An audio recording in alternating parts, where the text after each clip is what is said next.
Welcome to Meet the Author, where you can join in on insightful conversations with best-selling and award-winning indie published authors. Your hosts today are Rob and Joan, who themselves are indie published authors, book publicists, and paranormal investigators with Tampa Bay Spirits, based in Tampa Bay, Florida. Thanks for dropping by. And now, on with the show. Hi, I'm Rob. And I'm Joan. Hello, we're glad that you're here, and I see there's quite an audience already. George Dismukes, I'm here. Whoops, wait a minute. George Dismukes says, I'm here. Sorry, Chris, that made no sense the way I did that. Chris Christian says, I'm here too. Joyce Shelton York says, hello, hi. How are you? Joe Conjal says, hi, Rob and Joan. Hope everyone had a good Thanksgiving. Oh, yeah, we ate a lot. I hope everyone did too. That was one of the things I was going to say. I hope you all had a wonderful Thanksgiving. Marjorie Daring's here. Marjorie. She says, me too. We're glad that you're all here, whether you're watching the show live, like these good folks that we just mentioned, or if you're listening to the podcast, which of course we'll start broadcasting tomorrow on any channel that you usually listen to your favorite podcasts on. We're so happy that you chose to be in the audience today and in the future when you play it back. That is for sure. And when you're over on our YouTube channel, make sure you subscribe. Like it and subscribe. Yeah. And that way we can build it up a little bit anyway. Yeah. I want to remind everybody right after this show is Voice of Indie podcast but you have to go over to blogtalkradio.com. And that's Beam Weeks and Gary G's. And that's every Wednesday night after our show. And tonight's guest is an encore episode of Jerry Pate, author Jerry Pate. Episode Rewind this Saturday is right here where you're watching right now is Tom Bowles. Oh, yeah. Do you remember him? The astronomer and from the UK or from Scotland, right? Or the UK? He's from Scotland, but he's living in England because he gets a better view of the sky there. He's an author and an astronomer and all sorts of interesting stuff. So that's at 5:30 p.m. Eastern time here in the US, right where you're watching right now. Next Wednesday, we're going to have Joy York on, and she's in our audience tonight. Hi, Joy. So everybody needs to come and support Joy, young adult mystery and mystery suspense author of the Bloody Shoe Affair and Genuine Deceit. Yeah, that was based on a true story if memory serves me. Chris Chrisman says he was a great show. He was a great show. He's had an asteroid named after him. Right. You want to bring up George's thing here? We got, yes. Want to remind everybody the Siren Hunter is going to be coming out. We originally said January, but they pushed it back to February. So it'll be available in February, but you can get advanced books, advanced purchase on it for $12. No payment necessary now. It's book 3 in the Siren Song series. You just need to get your name on the list and you pre-order by emailing mayanartinternational@yahoo.com. That's MAYANARTINTL, internationals abbreviated, at yahoo.com. Now the model here is Nadine Dismukes. Photography was by Helga Schmidt and cover design is by Ashley Byland. And as most of you know, Nadine is George's lovely wife. And of course, George Dismukes is the author. Yes. Yes. So actually, we need to get going here. And one more comment from Joyce Shelton York. Yes, just read Dark Energy by Tom Bowles. Oh, did you? Yeah. That's cool. It's a really good book. I really love his covers. Yeah, I do too. Covers are really cool. And he's discovered more dark supernovae than anyone else. Yeah. And that's why he's had an asteroid. I've never discovered any. No. We've never had one here either that I know of. Not in Tampa anyway. By year. Okay. Hey, we're kind of. You do know what a supernova is. Yes, I do. I Right. drove one in 1964. No. It was a Chevy Supernova, and it was really a Oh, my cool gosh. car. It Oh, listen to what Chris Christmas said. You discovered Joan. yes. Well, that was a super thing to do as well. Yeah. Oh, a lot more super than a car. Didn't get an asteroid named after you, though. No. Did get him 6 kids Hey, and we're 14 grandchildren, 6 kids-in-law. And guess what, guys? It is also going to get us a great grandchild in June, our first great grandchild. We're super right. excited. We're going to be great grandpa and grandma. Yeah, Yeah. Isn't that great? it is. I can't wait. Would you like to introduce Jen? Yes, Okay. let's just bring her on. Well, tell us everybody Okay. a little bit about her. Guest tonight first. is Jen Braaksma. She's a writer and a book coach, so get all of your book coaching questions ready to go. She has a decade of experience as a journalist and nearly 2 decades as a high school English and writing teacher. And her debut novel, Evangeline's Heaven, features a strong, fierce, independent young woman, and that's what we like, is strong women, right? Learning to see the world for what it is, not what she wants it to be. Yeah, it's an amazing book right cover, here. isn't it, guys? All right. So without much ado, hi, Jen. Hi. Thanks so much for having me. Thanks for waiting for us. We just have a few other comments because we said we were going to be great grandparents. Joy says, congratulations. Thank you, Marjorie. And did I put up Marjorie? Okay. Yes. Joyce, I don't know why I'm doing that tonight, guys. I don't I'm doing either. it backwards. Joy says, congratulations. Marjorie says, congratulations. Chris Chrisman says, wow, you guys Yeah, we are are. really old. Thanks. LOL. Thanks for pointing that out, Chris. Oh, we know we are. Yes. And Joe Conchel says, wow, congratulations. And Joe, I know, loves his grandchildren. So just wait till you have your first grandchild. It's really, And I say congratulations to you both too and your family. That's wonderful Thank you. news. It's pretty exciting news. We're pretty jazzed. And Chris Chrisman says, we love strong females in books. We do. We do love strong females in books. So, Jen, I gave a little synopsis, but why don't you tell us a little bit about yourself and why you wanted to write and when you decided to write, that sort of thing. Yeah, absolutely. So I think it's true for a lot of writers. I had an interest in from when I was a child. In fact, I would argue I was actually published at 8 years old because I wrote a story. It was actually a Christmas story. It was about Santa and the reindeer. I don't know, something like that. But I was so thrilled with it. I showed it to my parents and my mom typed it up. Well, because it was typed up, I decided it was therefore published. There you go. And it's also an award winner because my dad put this little excellent sticker on it. So, award-winning published author at 8. Wow. Amazing. That is amazing. Yeah, but that's kind of what hooked me. I just loved writing the stories. It was so much fun, and I kept doing it throughout high school. But everybody in my life reminded me that perhaps creative writing and novelist wasn't the biggest multi-million-dollar career path.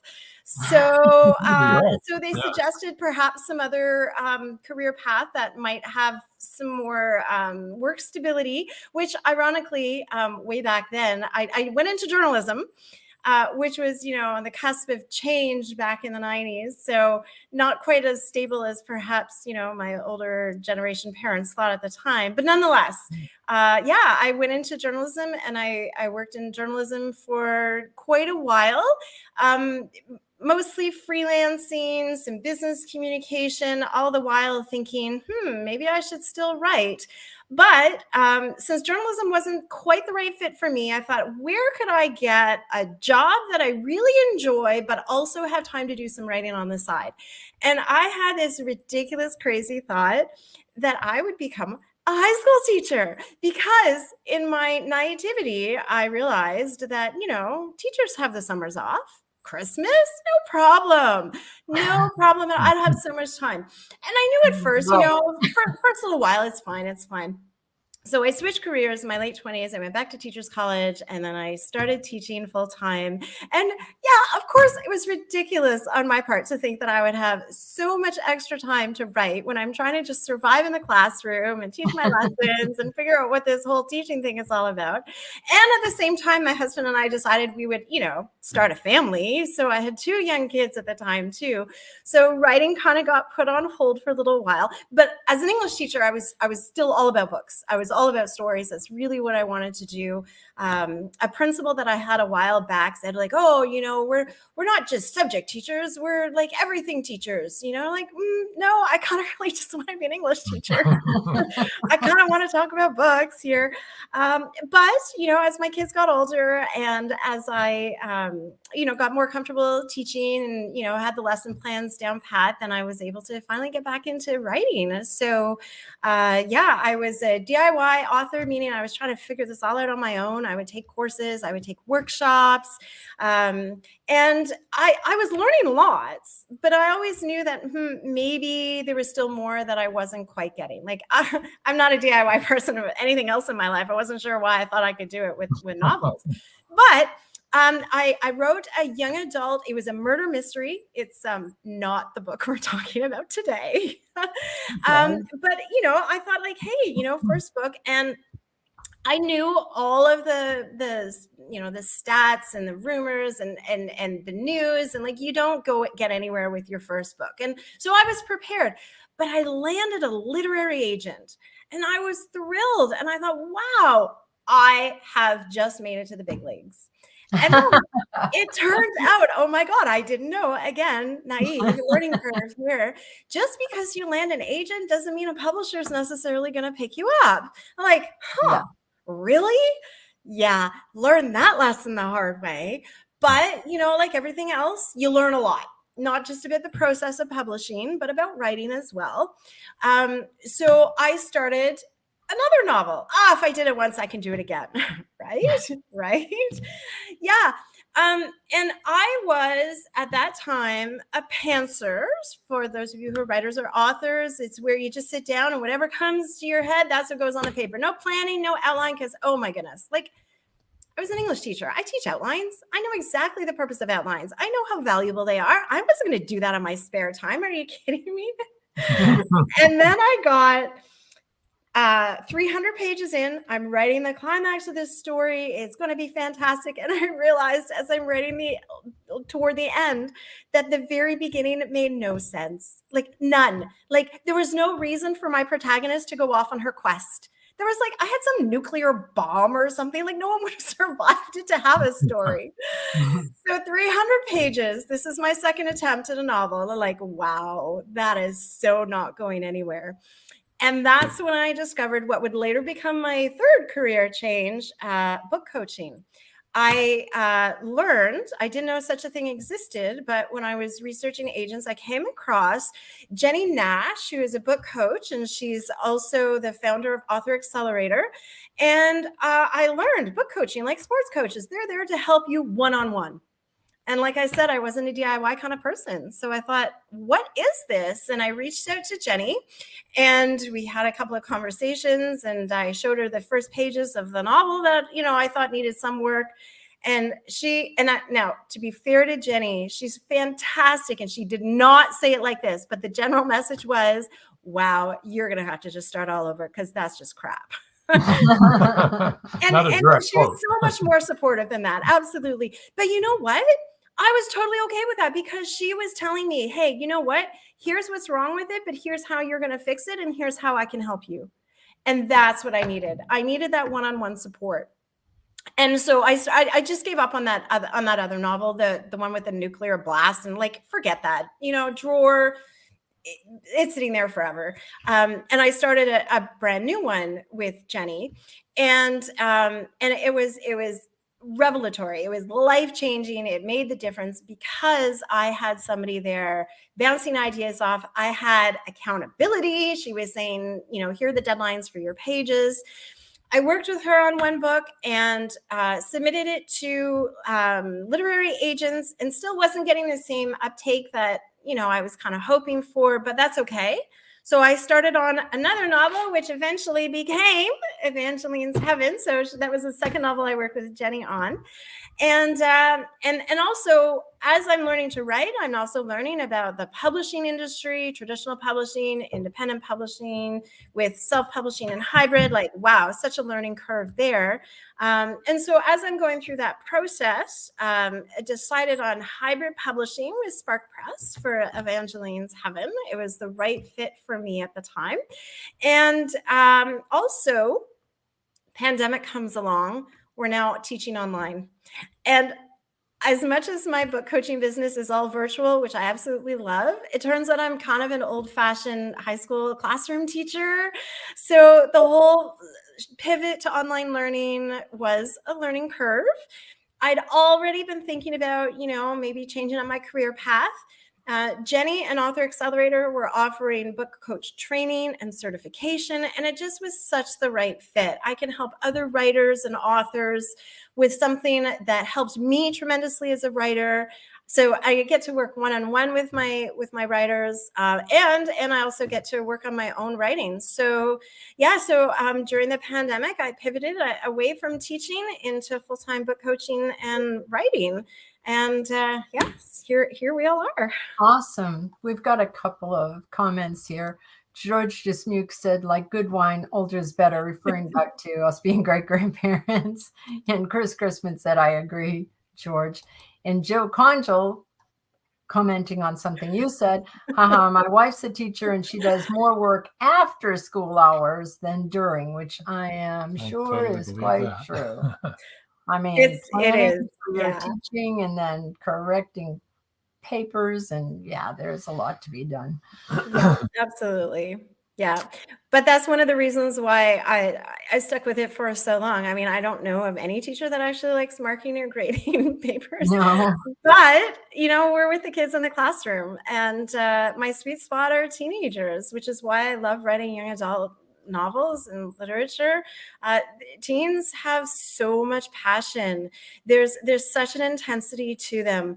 And I overgeneralize. I recognize that. I've known so many teens in my life, so I know that it's not exactly accurate. But the idea is that they either really, really love something or they really, really hate something. Yeah. And like, we were mentioning when we were chatting earlier, there's black and there's white. And Right. it's just that, oh my God, I love something so much. And I love that intensity and that passion. And that's what I loved about working with teens. And as much as I do not miss all that marking and all those essays, I certainly miss hanging out with the kids in the classroom for sure. There's good and bad with every kind of job and every kind of switch. And so one of the reasons why I love writing YA, I'm in my characters' heads, and they're young adults, they're teens. It's a great fit for me. Well, we've got to take a quick break. Yeah, let's take our quick break. We've got break. to hear a word from our sponsors. Then we'll come back and let's find finish. out about Evangeline's Heaven. I knew what it was. And we'll put the book cover up, which will There be you go. easier to see than that, yes. than us holding up books. So don't go away, folks. We'll be right back. Welcome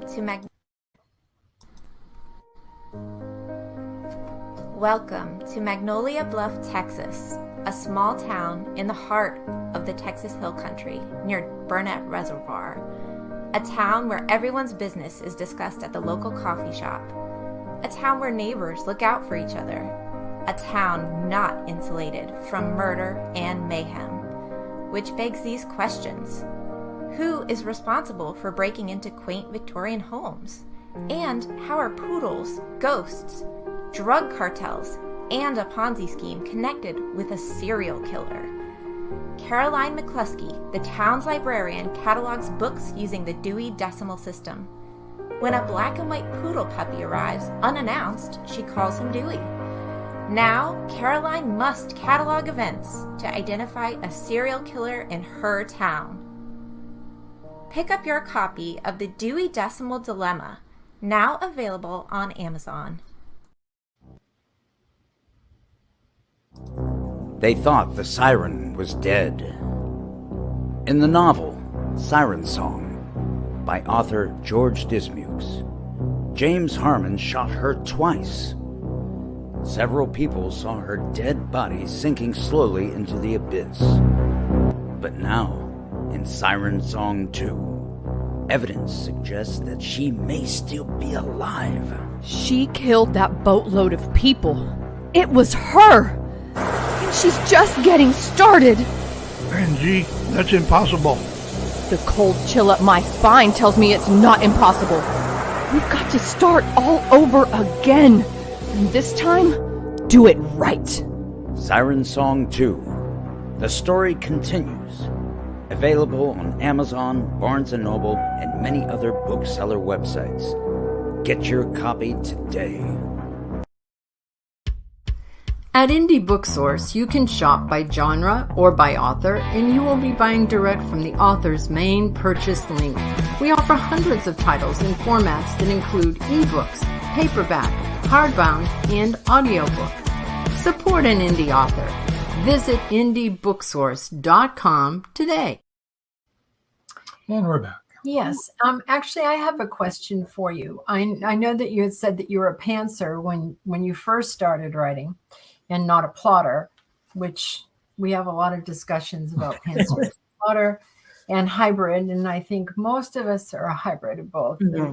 You know, we don't necessarily have an outline that we follow. Some of our authors do. Some of our people in our audience have outlines, and they plot the whole thing out. But you have to have some kind of an idea of where you're going. Like you mentioned, otherwise you have a nuclear bomb explode in the chapter and they live to tell the tale. It's like, it's a very good job. Well, they could have been ghosts, I suppose. So, but what are you now? Would you call yourself a plotter now, or a pantser, or a combination of both? A combination with a caveat. Yeah, absolutely. And this is one of the things that I learned from Jenny. And this is what I actually help my clients with too, because the idea of being a complete plotter felt like it was going to suck all the joy out of writing. And I just didn't want to go that far. So I didn't know that there could be an in-between until Jenny came along, and she taught me this inside outline process. And it was the way that I came at story too, that she taught me. And some of you may know Lisa Cron, another story coach, and she wrote a book, Story Genius, and it's looking at neuroscience and writing. And so she talked about this concept where a story isn't about what happens, it's about why it matters to your protagonist. And so it's not the plot. It's we have the story arc, we need the plot, but we also have the character arc. And so every character starts with an internal desire, what they most want emotionally. But every character also has a misbelief, something that they truly believe is real, when of course it's not. And the plot comes along to force that character to confront the misbelief. So the plot is really secondary to that character arc. And so what Jenny taught me with this outline, and what I've adapted and used with my own clients now, is to get the story on the page in only 2 or 3 pages. But so that took out the whole plotting every single thing, because I didn't know what was going to happen. But in only a few pages, I could write 1 or 2 lines of what was happening. But right underneath that, I would have to write the point, why that particular scene mattered to my character. So by the end of those 2 or 3 pages, I had this skeleton of my story for both the story arc, the what was going on, plus the character arc, how my character was evolving and changing. And that combination of the character and story arcs together, that helped me realize, wow, there's a real purpose for outlines. And now that's how I work all the time in all of my writing. Interesting. Yeah, that is. Let me bring up your book cover. It's a really beautiful book cover. I'm so impressed with my designer. Yeah, I'm so pleased with it. If you could explain it, verbalize it, because of the people that are listening that can't see it. Yes, absolutely. All right. So the title, Evangeline's Heaven, a novel, what you see is the story is about angels. So there is an angel on the cover. It is a girl whose face you can't see. Her head is down. So you just see some dark hair over her face.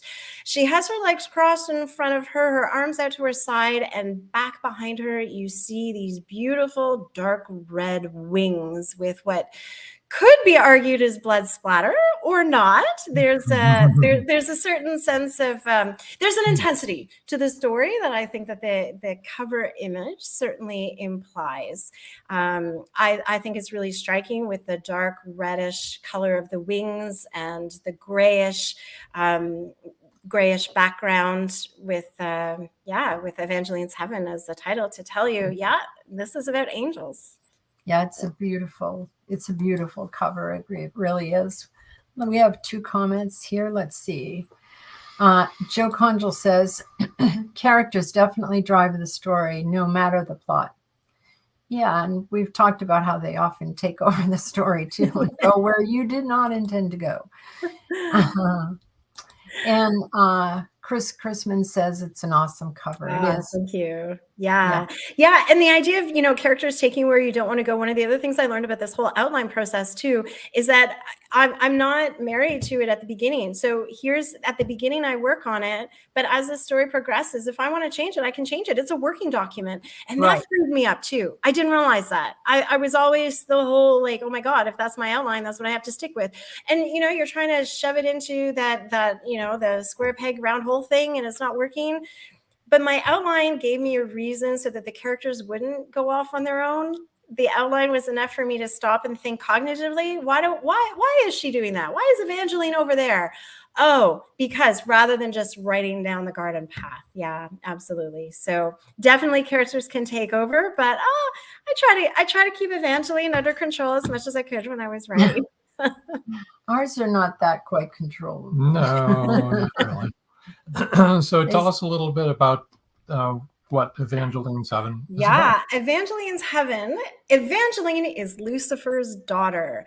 She is an angel, but this is all happening in the War of the Heavens before Lucifer's fall. So the Christian lore and mythology is that Lucifer starts his battle in the heavens, rebels against God. The story goes that the archangel Michael beats Lucifer, and he and his followers, up to a third of the angels, are cast out of heaven. So that's the lore, that's the concept.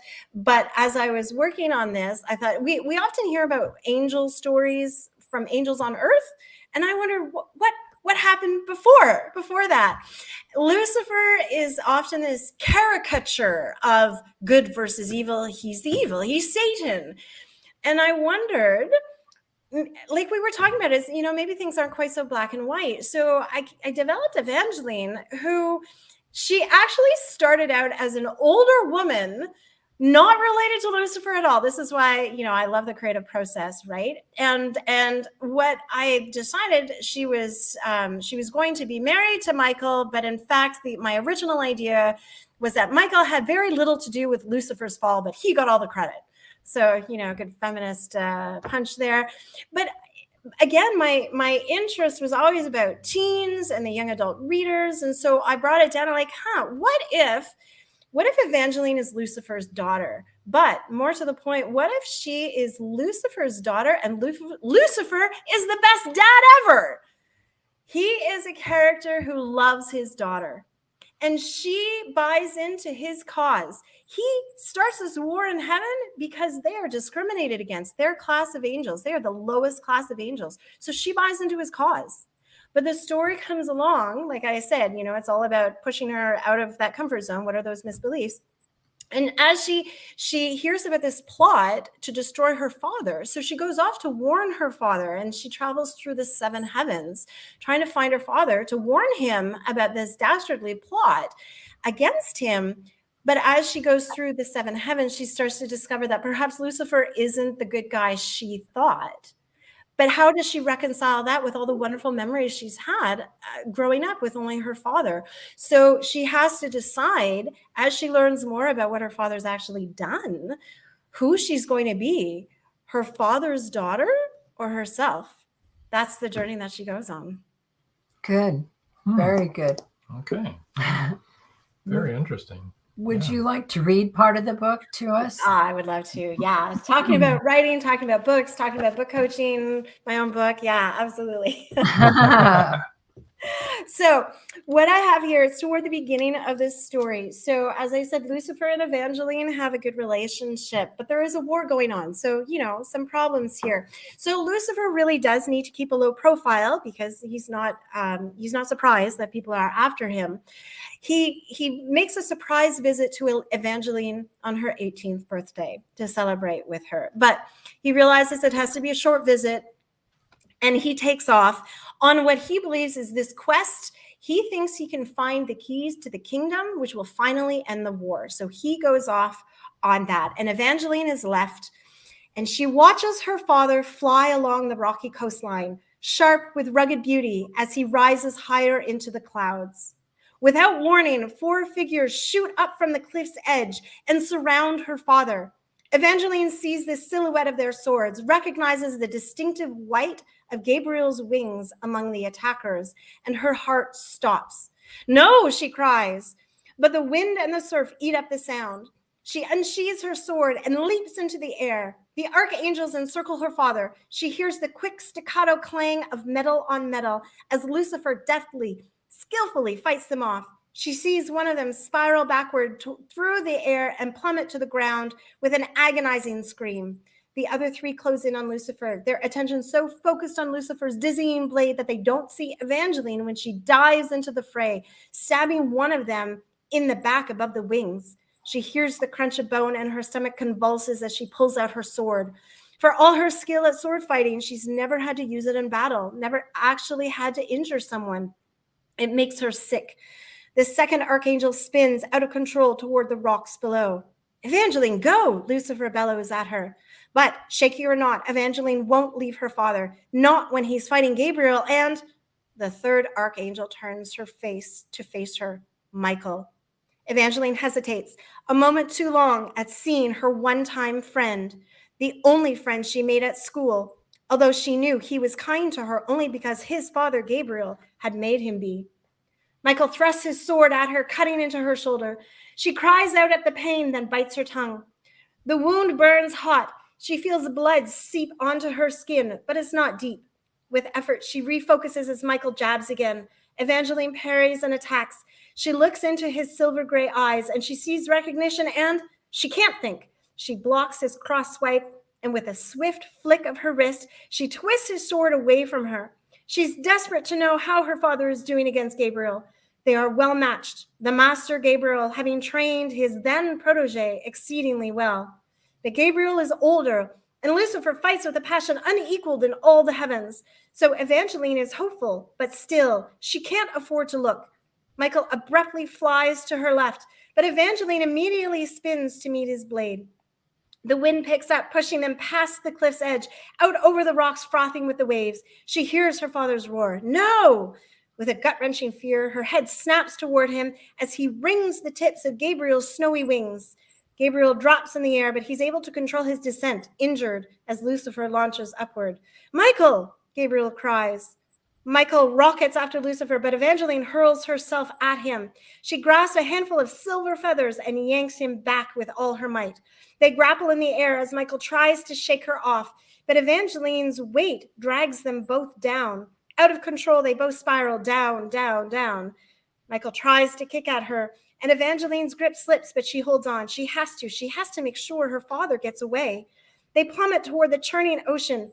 If Evangeline doesn't let go now, they will crash into the shallow water together, landing on jagged rocks. Evangeline calculates. The spray of the water drenches their wings. Another second, Evangeline jumps away from Michael too late, and the ocean swallows them up. Like a spear, she shoots down through the water. She hits the rocks. Pain is 1,000 knife slices, and she rolls and spins, first her shoulder, then her head cracked against rocks. She feels dizzy, nauseous, disoriented. She spins around and around, unable to find the surface. She feels the current drag her away. Her lungs are bursting. She must breathe. Opening her mouth, she tastes the salt, but keeps her throat closed. Air, she needs air. She slows in the water, and then she sees a pinprick of light. With the last of her effort, she kicks toward it and bursts above the surface, gasping for breath. Her eyes dim with spots, her head aches, but Evangeline works to orient herself. She sees the ocean has washed her down shore, where she and Michael crashed into the water. She notices Gabriel pulling Michael from the waves. Michael is crawling, moving. He's alive. Evangeline scans the skies. The clouds have dissipated, swept away by the strengthening wind, leaving behind a sky of intense, clear blue. Her father is fast.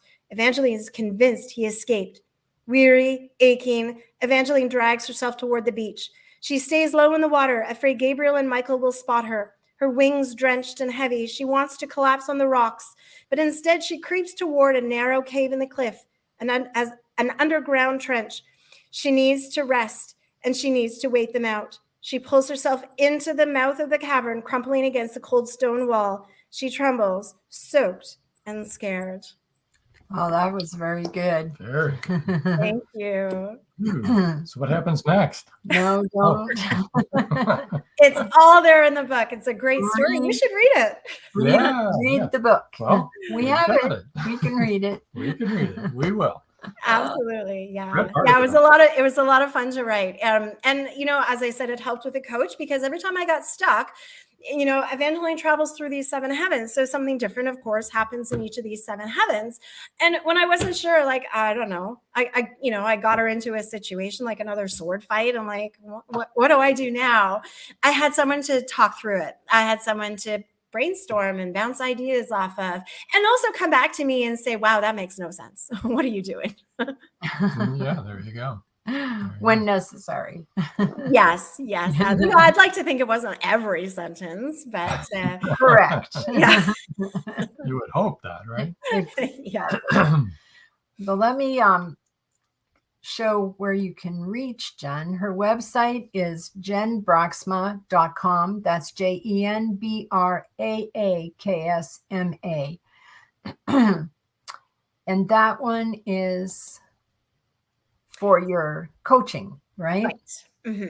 And then this one for her as a writer and to see about her books would be jenbraaksmawriter.com.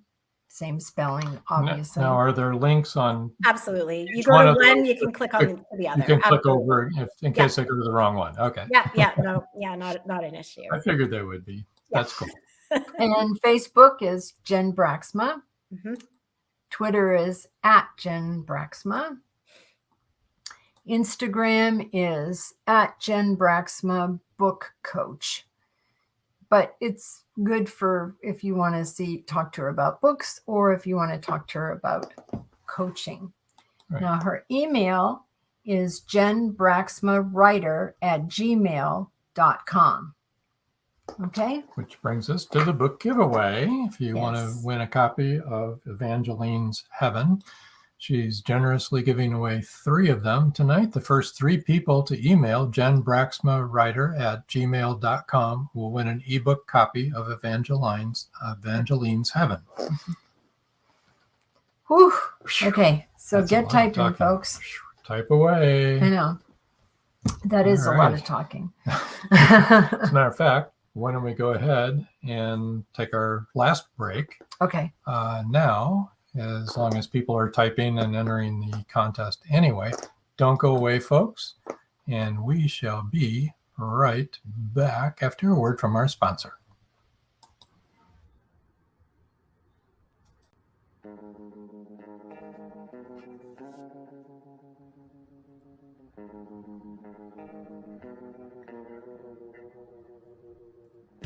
So, you wrote a book.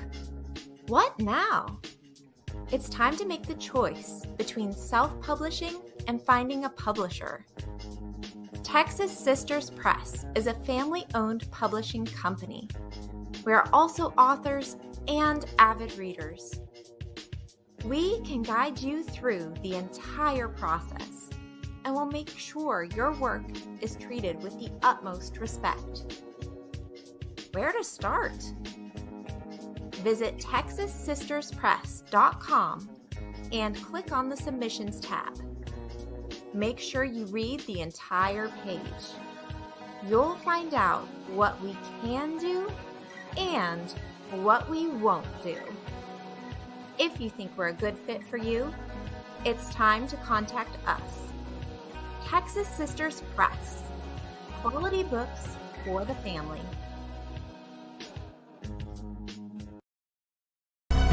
Madison Jackson loved being a cop. A young girl is raped and murdered near Burnett Reservoir. Madison vows to get justice for the child. Madison travels to the heart of Mexican cartel country. She is kidnapped, tortured. Will Madison ever make it home?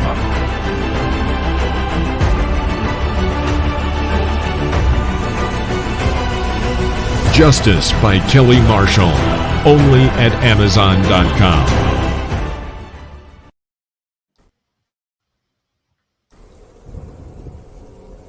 Many secrets are hidden within the darkness of the jungle.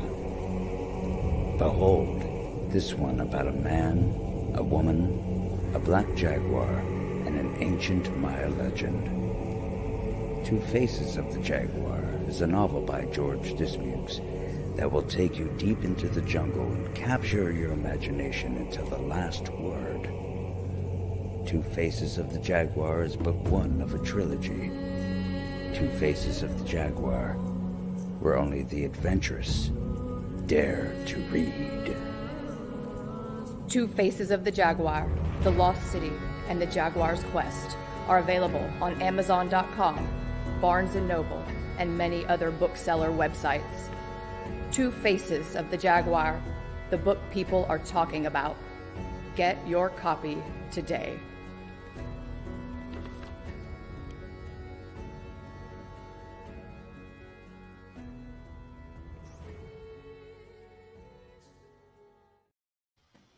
And we're back. Welcome back. And again, here's the email, jenbraaksmawriter@gmail.com. I'll keep it up there so people can read it. Now, you said that you, darn it. Sorry. It's okay. That was a production, darn it. Totally transparent. Yes. Transparent. Had nothing to do with anything else. Yeah. So you're writing another book, right? It's in the works anyway, and it's called Amaranth. Yeah, actually, what's funny about this is I mentioned that Evangeline's Heaven was the second book that I worked with on my book coach. Amaranth was actually the first, so it was completed before Evangeline's Heaven. But I was really excited to get the Angel book out there, so I chose to publish that one first because part of the reason why, as I wrote Amaranth, let's say about, 2017, 2018, and then put it aside for a little bit because it's about a worldwide pandemic written before the worldwide pandemic. But as I was starting to think about how I wanted to get out there, there was a worldwide pandemic. So, so I put Amaranth on hold. You didn't start the pandemic just as a publicity thing, did you? Oh my goodness. I would never be so cruel. But I did kind of wonder, I did have some interest, at the beginning of the pandemic when I had mentioned to a few people in the publishing business about this novel that I had.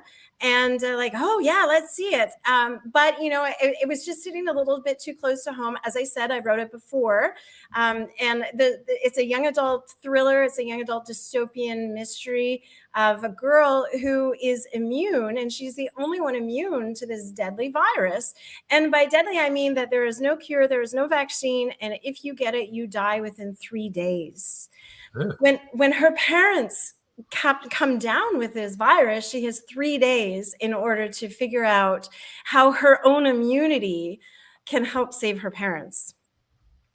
That's crazy that you wrote that just before. I mean, talk about timing. I can see why you were like, no, we'll wait on that one.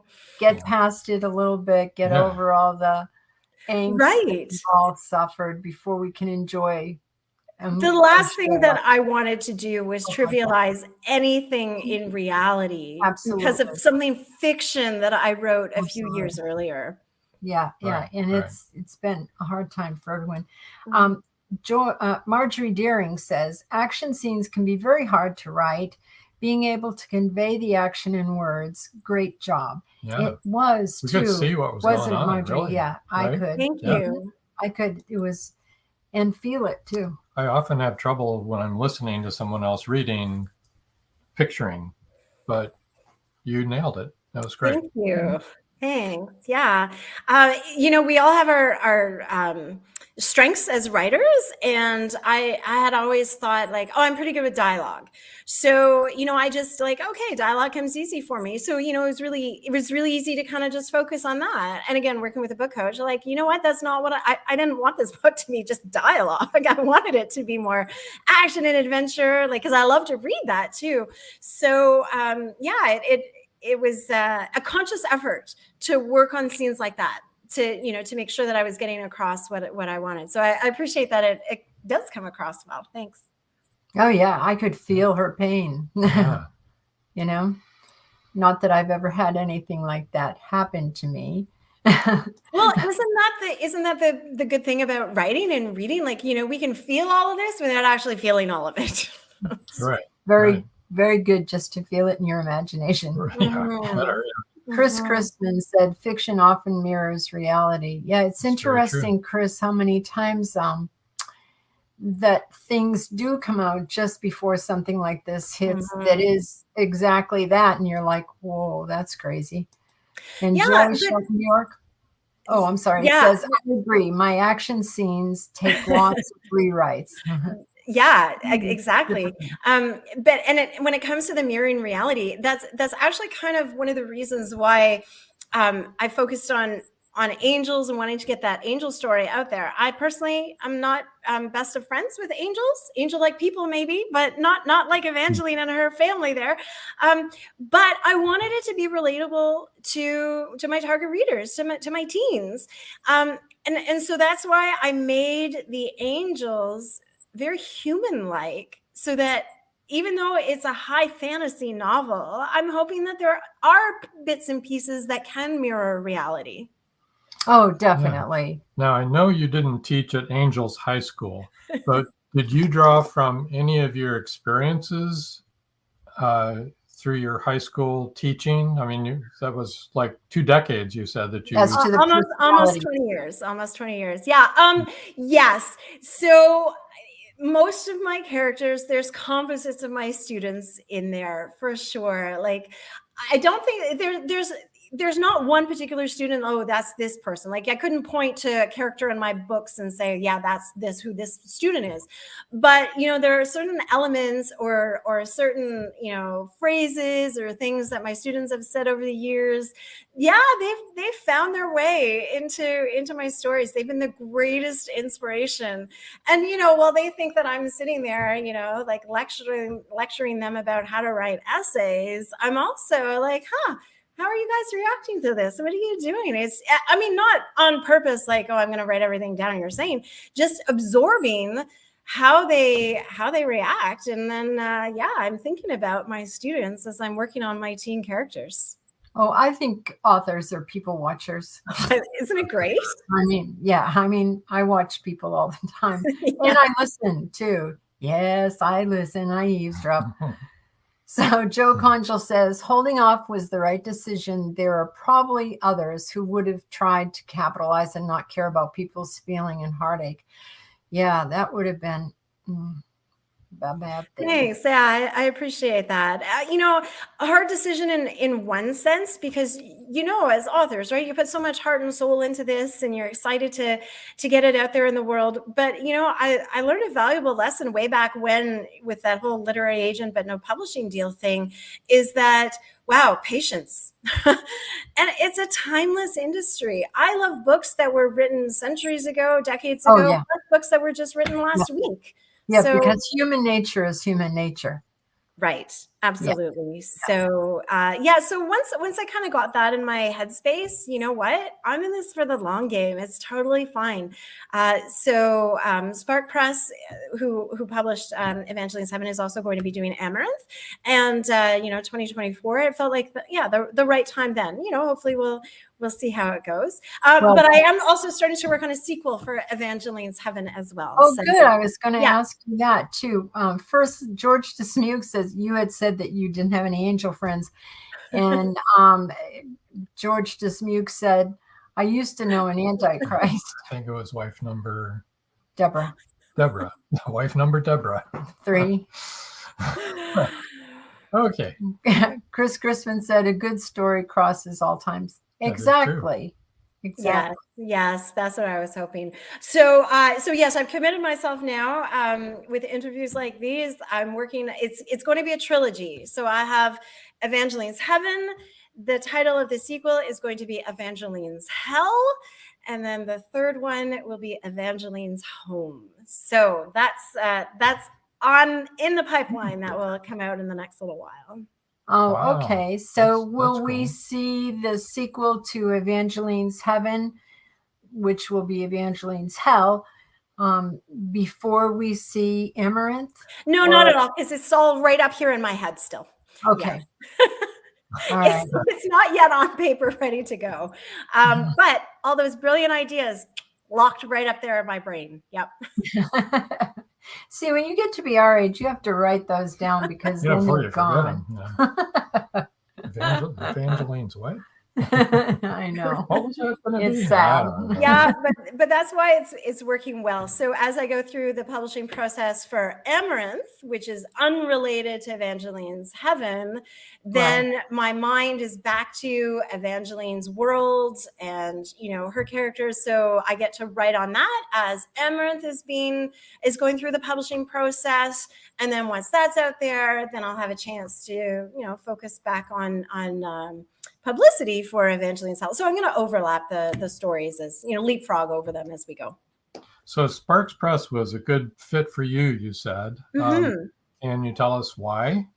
Yeah, absolutely. So as a hybrid publisher, one of the things I had considered self-publishing, but it felt too daunting for me. Like I said, I'm not a really great DIY kind of person. So I wasn't sure how I was going to learn everything I needed to learn about self-publishing. It just felt too overwhelming.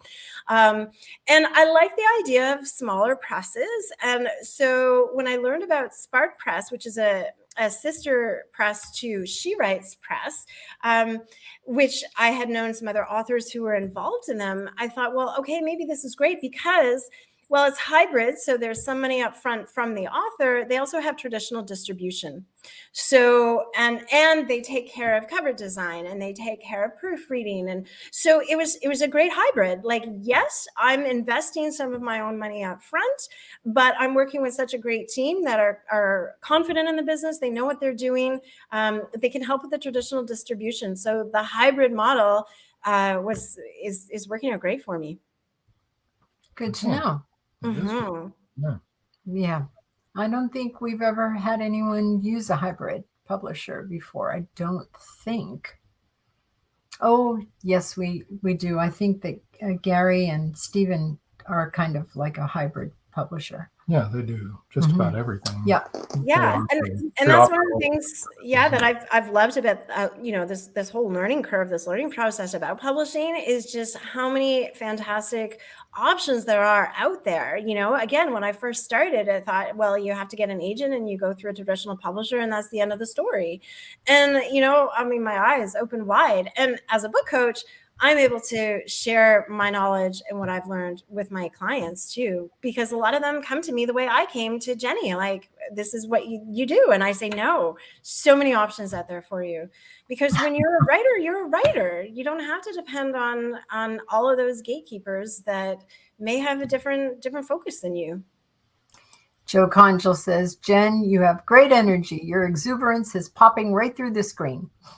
Thank you. As I said, geez, I love talking about writing and talking to authors, and kind of my favorite topic. It's probably irritated my students, but it's a good reason why I jumped here. Yeah.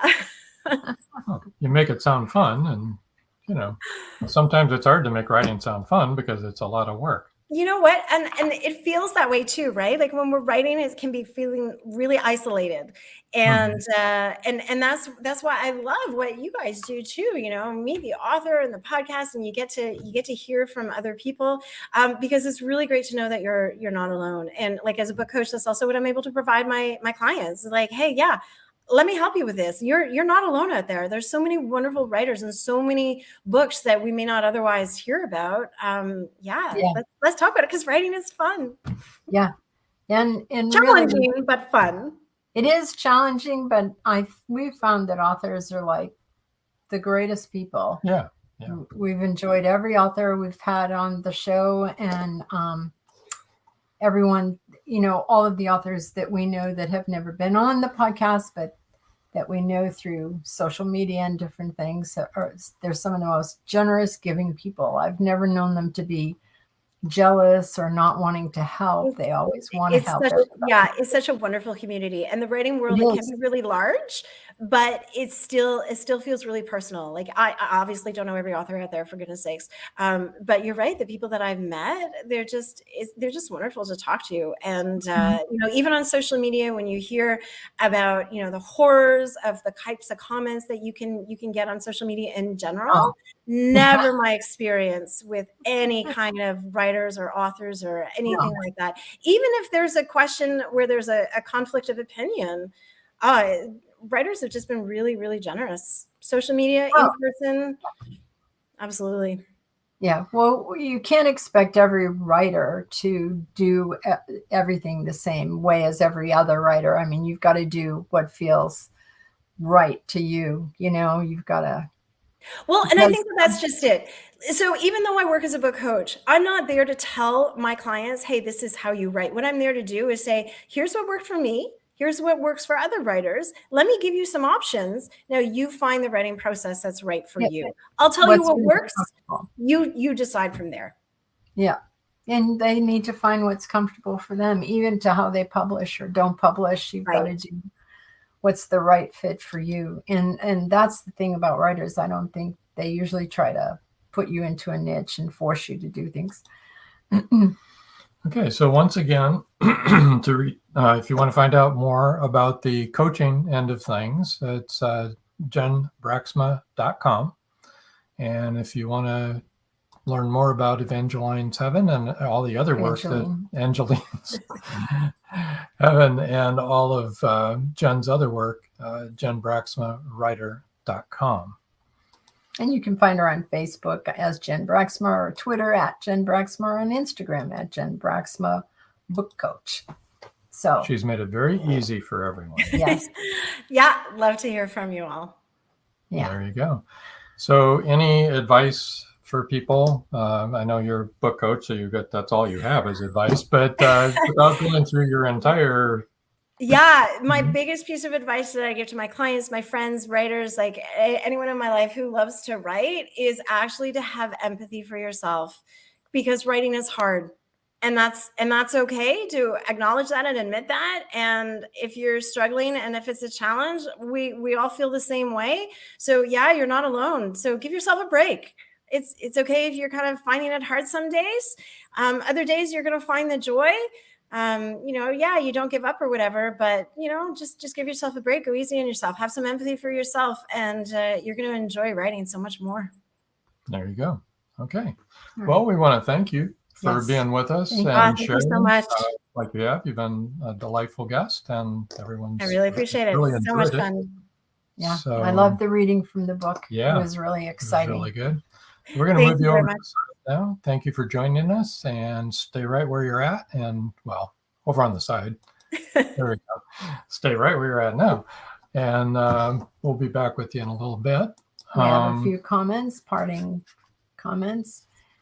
Joe Conjal says, enjoyed the show tonight. Thanks, Jen. And of course, Robin Joan. Marjorie Deering says, thanks to all of you for another terrific episode. Thank you, guys. Chris Chrisman says, thanks for another great show. Thank you. And Joy Shelton New York said, great show. And I agree. It was a really good show. Informative interesting. Touched upon some things I hadn't thought of. Yeah, really good advice. Yeah. Join us next Wednesday for Joy York. And then the rest of December, on the 14th, we've got Robert J. Emery. It's a pre-recorded, he's had quite a fascinating career. And then another pre-record on the 21st, because we got Christmas coming up, is David Tyndall. And then on the 28th, we're going to have our own Chris Chrisman. Yay! Yeah, live. So he'll be alive and we'll be alive, so it'll be a live show. Yeah. Oh, Douglas Gardam said you both are great. Oh, hey, Doug. Yeah. Hey, Doug. Thank you. That was very sweet. And Chris Chrisman says, yeah, I think he's talking about not that we're both great, but that he's going to be on the show. He's happy to be on. He's looking forward to it. So, I guess until next time. That's all, folks.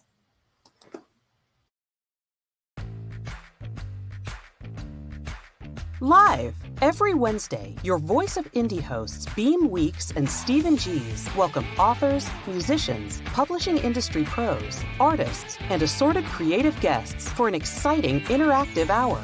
Call in during the show or post questions and comments on Twitter for responses in real time. Meet your favorite indie creators, learn inside tips, network, and promote your work. The link for each week's show is pinned on Twitter atop @VoiceOfIndie. And you can receive the link every Wednesday morning in your inbox by subscribing to our newsletter at freshinkgroup.com. Check out Voice of Indie every Wednesday on Blog Talk Radio and catch hundreds of episodes archived everywhere from our websites to our YouTube channel and Spotify.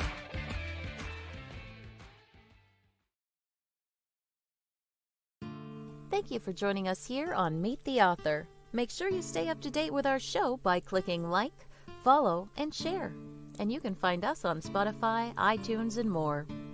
See you next time on WLFE-DB.com.